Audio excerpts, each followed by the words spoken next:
The most risky time is not when a narcissist is mad. It is when they finally see that you are never coming back.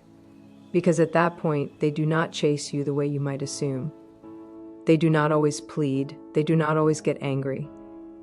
They do something much more planned, and almost nobody speaks about it. If this is hitting home for you, if you have felt this change and could not put it into words, take a second to like this video, subscribe, or send it to someone who needs to see clearly. Knowing this pattern is not about getting even, it is about being free. When a narcissist gets to the point where they know you will never return, the first and most upsetting thing for them is the total loss of power. This is not about losing a partner in the way a normal person views it. For a narcissist, power is the relationship. It is the tool they use to manage their feelings, keep up their ego, and hide from feelings of being not good enough or empty. As long as there is even a tiny chance that you might come back, fight, talk, or react, they still feel they have a grip on you. The fact that you are gone for good takes that grip away completely. This realization creates a huge mental scare. Narcissistic behavior depends on the idea that they can change how others feel, think, and act toward them. When you stop answering, stop joining in, and stop moving around their emotional pull, it shows that they no longer have a way into your inner life. This is very scary because it forces them to face something they work very hard to avoid, which is having no power. Healthy people can handle having no power as a part of life. Narcissists cannot. It brings up shame, weakness, and a feeling of falling apart inside. The loss of power also breaks the narcissist's dream of being better than everyone else. If you can walk away and stay away, it disputes the story they tell themselves that they are needed, special, or cannot be replaced. Your absence becomes proof that their power was never as strong as they thought. Instead of learning from this, they fight against it. They might put you down, say you're not important, or tell themselves that they were the ones who chose to stop talking. These mental tricks are not lies in the usual way. They are ways for their mind to survive. What makes this part so strong is that there is no outside fix. They cannot fight you back, trick you back, or make you come back by being mean. Without being able to reach you, they are forced to deal with a messy internal state. This is why the final loss of power often leads to being more stubborn, having no feelings, or being quietly mean. It is the mind's way of trying to take charge where it has no charge left. When a narcissist realizes you will never come back, talking to you directly becomes too risky for them, so they often move into quiet watching. This is not about being curious, and it is not about missing you in a nice way. It is a stalking behavior moved by worry, a feeling that they deserve to know, and the need to show mental power without being rejected again. Reaching out to you directly would mean admitting you are your own person, and being your own person is what scares them most. Watching from far away lets them feel they know things without being in danger of being hurt. This watching can happen in many ways. They might look at your social media all the time, see who is talking to you, or get news through people you both know. Sometimes it is quiet and hidden. Other times it is constant. What matters is why they do it. They are checking to see if you are sad, stuck, or doing well. If you look happy or calm, it upsets them. Your peace without them goes against the story that you needed them to survive. That clash creates a mental mess they cannot stand. At the same time, they are looking for chances. Quiet watching lets them look for times when you are weak, lonely, or changing your life. A split, a death, or even a sad post can be seen as an invite. This is why a message often comes a long time after the bond has ended, right when you think they are gone forever. In their head, time does not mean it is over. It means an opening. Space gives them an excuse and saves their ego if they decide to show up again. There is also a mean part to this. By refusing to talk openly, they try to flip who has the power. Silence becomes a way to act like you are nothing, while secretly making sure you are still thinking about them. They want to know that they still live in your mind, even if you cannot see them. This is not being gone. It is control through being invisible. What makes quiet watching so creepy is that it comes from a sense of deserving it. They think they have a right to know about you because you once helped their mind feel good. Even after you go, that sense of owning you does not stop. Watching you from a distance lets them avoid saying sorry while keeping the dream that they are still linked, still vital, and still better than you rather than just out of your life. When a narcissist knows you are never coming back, they often move into what we call image fixing mode. This is not about thinking about their actions or getting better. It is a planned move to help the ego they felt was hurt. Your permanent move creates a hole in the story they tell themselves and others about who they are. To a narcissist, being seen as dumped, left, or left behind is too much to take. It suggests they have a flaw, and a flaw is something they cannot handle. So instead of dealing with the loss inside, they look outside and start managing what people think. NK. They become very focused on how the situation looks instead of what it really means. Talks are quietly changed. Parts are left out, twisted, or told differently. You are painted as crazy, mean, too sensitive, or someone nobody could please. This is not always done to be mean on purpose. Often it is told very calmly, even in a way that sounds true, because they believe it themselves at that time. The goal is not to find the truth, but to get rid of any part of the story where they are the bad guy. Taking blame would cause shame, and shame kills them inside. Fixing their image also does another thing. It makes them feel they still have power over people. By owning the story, they try to own how other people feel. Pity, support, and loyalty from friends or family take the place of the help you used to give. Every time someone nods their head, it makes them feel they are right, not understood, or even the victim. This outside support becomes a temporary wall holding their ego together. What is very key to know is that this behavior gets worse when you are quiet. Your choice to not fight back, explain, or fix the facts takes away their chance to argue directly. Without you there, they are free to build a one-sided world. This can feel very wrong, especially when you know what really happened. But for the narcissist, the fact that you are silent is seen as an okay to keep going, not as you being the bigger person. This part often has fake happiness, acting like they are very rich or successful, or acting like they are better than everyone else. These are not signs of being at peace. They are tools meant to show they are doing great without you, that losing you did not hurt, and that nothing good was lost. All of which are there to guard a weak inside that has already been shaken. When a narcissist knows you are never coming back, quick tries to pull you back often stop. Not because they have moved on, but because they are waiting for the right time. This is where the late Hoover starts. The wait is on purpose. Reaching out too fast might mean they get told no, and being told no would prove they lost power. Waiting lets them get back a sense of mental lead. Distance makes your guard go down in their head, not because you forgot the bad things, but because they think time makes your rules weak. Late Hoovering comes from a sense of being owed rather than love. They do not see time the way healthy people do.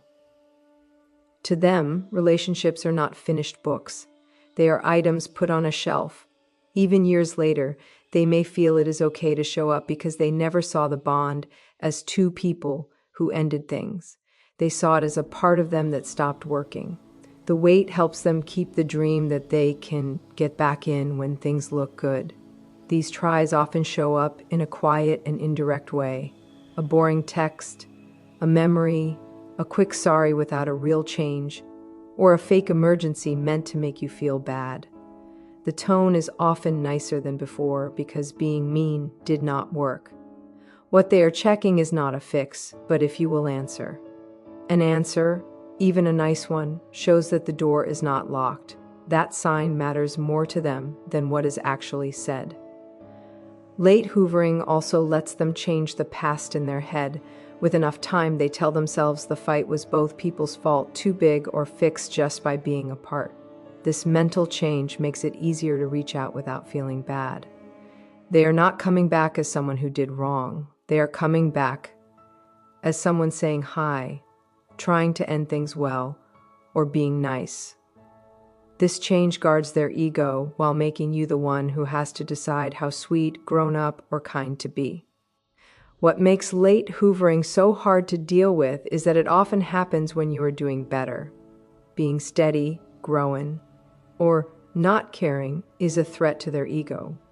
Reaching out is not a sign of them missing you. It is a reaction to the fact that they are not in your head anymore. The time they pick is rarely a mistake. It happens when they feel your freedom is real, and the try becomes a last-ditch effort to put themselves back in, not to fix the bond, but to be important in a story they think should never really end. When a narcissist knows you are never coming back, changing the past becomes a mental must instead of a choice. The truth of the bond scares their view of themselves. So the past must be turned into something they can handle. They cannot have a story where they did bad things and still see themselves as good, better, or right. Admitting the whole truth would mean being blamed, and being blamed starts the shame. For a narcissist, shame is not a small feeling. It feels like death. To stop it, memory itself becomes bendable. This change often happens in a quiet way. Things are made to seem small, changed, or have no feeling. Times where you said you were hurt are told as you being too dramatic.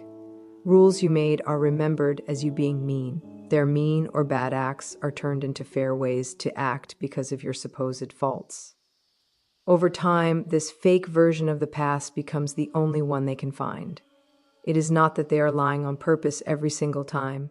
It is that their mind picks what to remember to keep them safe inside. What makes this so hard for those who are in the bond is how sure the narcissist is of this new story. They speak with no doubt, often acting like they know exactly what really happened. This can make you doubt yourself, especially if you are used to second-guessing what you see. The changed history is not just a private wall. It becomes a tool. It is used to make their acts look okay, get pity, and act like they were the ones who were treated bad. Changing the past also lets them leave without being sad. Healthy leaving means seeing both the good and the bad. Narcissists cannot see both, so they make the past a flat story where they were okay and you were the problem. They get rid of the bad feelings. This makes things simple and keeps them from loss, regret, and being open. It also keeps the dream that nothing big was lost when you went away. Over time, this new story becomes the base for anything they do next. If they ever reach out again, they do it based on this fake past. Sorries mean nothing because the hurt is gone from their head. Being responsible feels like it is not needed because in their mind there is nothing to fix. This is why talks about what happened feel like you are going in circles and like your feelings do not matter. You are speaking from what really happened while they are speaking from a made-up past meant to keep them from falling apart inside. When a narcissist knows you are never coming back, finding a new person is rarely about a real bond or getting better. It is about hiding from a feeling inside that they cannot handle. Your being gone creates a space not of love, but of a need to be fixed. You used to take in their moods, tell them they were great, and keep their ego steady. Without that, they feel bored, mad, and like things are a mess inside. A new person becomes a way to turn off that noise instead of fixing it. This new person is often found fast and the bond is shallow. Love looks very strong at first because it is an act, not something real. The narcissist copies, acts like the person is perfect, and moves fast to get back the power they lost with you. What looks like they moved on is really a try to cover up the mess your leaving caused. They are not picking someone new because that person is a better fit. They are picking whoever is there, answers them, and is open anew to fill the hole you left. Most importantly, this new bond is not proof that you could be replaced. It is proof that they cannot be alone. Being alone makes them look at themselves, and that scares them. The new person lets them avoid looking inside at all. As long as someone else is acting to them, liking them, or trying to make them happy, they do not have to look at the loss of power your absence means. This also helps them look good to others. Being seen with someone new helps them show the world that they are liked, wanted, and not hurt. It is a way to say they are winning without saying it. The bond becomes a tool rather than a link. The new person is given a job, not treated as an equal. They are expected to fix moods, say the narcissist is great, and take the blame just as you once did. Over time, the same things happen because nothing changed on the inside. The charm goes away, the feeling of being owed comes out, and the emotional needs get too high. The new person is not saved because the problem was never you. It was the narcissist's need for other people to manage their own shaky inside world. Your leaving did not start this loop, it showed it. When a narcissist knows you are never coming back, one of the more quiet ways they act is by being mean through acting like they do not care. This is not them really letting go or being a grown-up. It is a defensive act meant to take back a sense of being better after losing power. By acting like you never mattered, they try to change who is in charge if they can make themselves, and others think you were nothing. Then your leaving does not feel like you said no to them. It feels like they were the ones who pushed you away. This acting like they do not care is often just a show. It might look like being cold all of a sudden, refusing to talk about the past, or having no reaction at all. The note they want to send is that you being there did not matter, and you being gone is no big deal. This keeps them from being hurt. Saying you mattered would mean saying they lost something, and loss means feeling pain they cannot handle. At the same time, acting like they do not care is a way to hurt you. It is meant to make you doubt yourself, feel pain, or be confused. If you feel deleted, small, or ignored, they get a sense of power over your feelings without having to talk to you. This works very well if you were once very close. The difference between how it was and how it is now can make you feel shaky, which is exactly what they want. What makes this so hard is that it often happens while they are secretly thinking about you. In public, they act fine. In private, they may still watch you, think about you, or feel scared by your life getting better. Not caring is a shield, not a sign of peace. It lets them look like they are in control while avoiding the risk of you saying no to them again. Not caring also helps the story they tell themselves. By acting like you never mattered, they can avoid the truth that you were key and that you leaving had an effect. This wiping away of feelings is not about getting over it. It is about keeping things contained. It is a way to hide a cut without cleaning it, to cover loss with acting better than you. The fact that they do not show a reaction is not proof that you were not important. It is proof that saying you were important would mess them up more than they can stand. When a narcissist knows you are never coming back, there is often a big gap between what they show people and what is going on inside. On the outside, they may look calm, smart, and even okay with it. They show a face that suggests they have moved on and are in control. This calm is not real. It is an act meant to stop more hurt to their weak ego. Inside, however, the loss has said a big mess that they cannot let anyone see.